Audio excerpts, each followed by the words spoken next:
This segment sponsored by Foster Financial.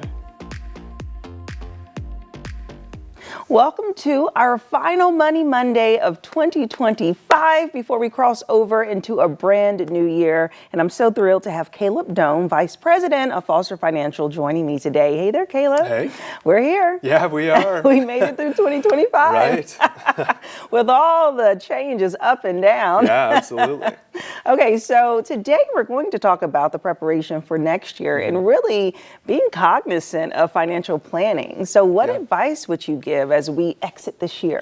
Yeah, I would say the biggest thing as we look forward to 2026, if you're making your kind of New Year's resolutions list, maybe add getting a financial plan onto that list. I think it's something that, it's pretty easy to push off, or you feel like, hey, I'm going to wait until I'm, 2 or 3 years away from retirement to look into this. But the earlier that you start, kind of the better the planning typically ends up being, because you can make tweaks and adjustments a little bit earlier, if any are needed. So I think probably the biggest, takeaway that you get from a financial plan would be just the clarity and the confidence in understanding when you can actually retire. And so a lot of times we'll have clients come in and they'll say, hey, I really want to retire at 63 years old. I want to work part-time for 2 years, and then I want to fully retire at 65. And during a financial plan, we can actually take a look at their anticipated income, their anticipated expenses, how much their retirement accounts are currently at, how much they're contributing right now,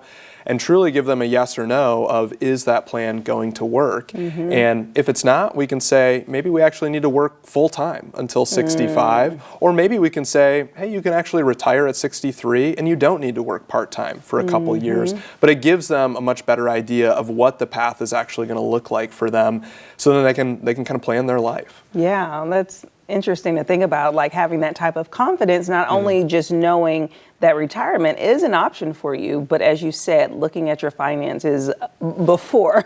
Right. The top of the year is better than the end, because you're trying to scramble, make your final contributions. And so when it comes to the financial planning, can you just kind of talk about the initial steps that people will take when they sit down with you? Yeah, so we start with that complimentary consultation. And so we'll send clients, a list of documents for them to bring into that first meeting. And it's really just a current state analysis of where they're at right now. So we look at, what are the current balances in these accounts, roughly what are you contributing, and then we'll start to talk about, what are you spending in a typical month, and how do we think that's going to change in retirement. And so we'll really identify their current sort of on-track analysis of where they're at currently with their retirement planning, and then we can make recommendations as we go forward. I would say pretty much everyone is surprised by something when we do the financial plan. Some people are surprised because they're a lot more on track maybe than what they anticipated. Other people are surprised because maybe they're on track, but the taxes are going to be a big issue in retirement. And so we're like, hey, we need to make these adjustments to make sure that Uncle Sam isn't taking too much of your retirement accounts in retirement. There's other people that maybe we need to increase the contributions a little bit, but they're really glad that they found that out much earlier than finding out at 65 that they need to work an extra 5 years.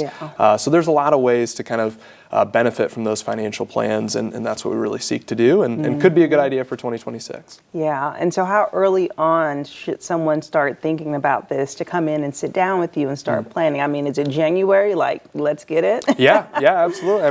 The earlier the better. So we'll be taking clients the entire year, of course, but usually the earlier that we can get started, the better for clients. And as you're contributing to the 401k, let's say at work, it's usually the calendar year that has certain limits associated with it, with how much you can contribute to the 401k. So the earlier we can make those adjustments, oftentimes it makes those contributions kind of smoother throughout the course of the year. So January would be a great time to stop in for a complimentary consultation, and we can kind of start the process for the clients. So y'all, do y'all still have your cookies? We do, yes. Fresh baked cookies in the lobby. Exactly. It's great with the nice cold weather. You can come in, have a hot cup of coffee, a nice warm cookie. Yes. And yeah, we can get the process started. I love that. And the last thing is really there's a difference though between what you all do in financial planning and having a CPA, because top of the year people are thinking about taxes Right. and trying to get that. So there's a separation, but you work in conjunction in a way. Yeah, absolutely. There's a lot of CPAs that we'll refer clients to, and we'll work hand in hand with them. Yeah. I think one of the things that maybe separates us from some other financial advisors too is that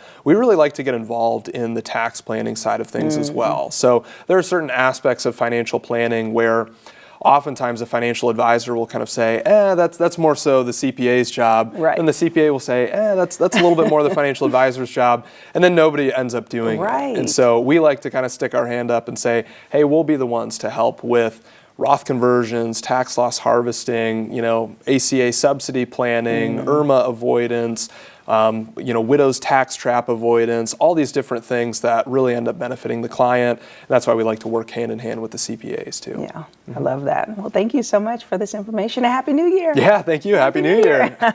And if you would like more information about Foster Financial, we'll have their phone number listed below so that you can go ahead and plan in advance to set up a complimentary consultation to get your finances kicked off for 2026. And I'll see you after the break. This segment sponsored by Foster Financial.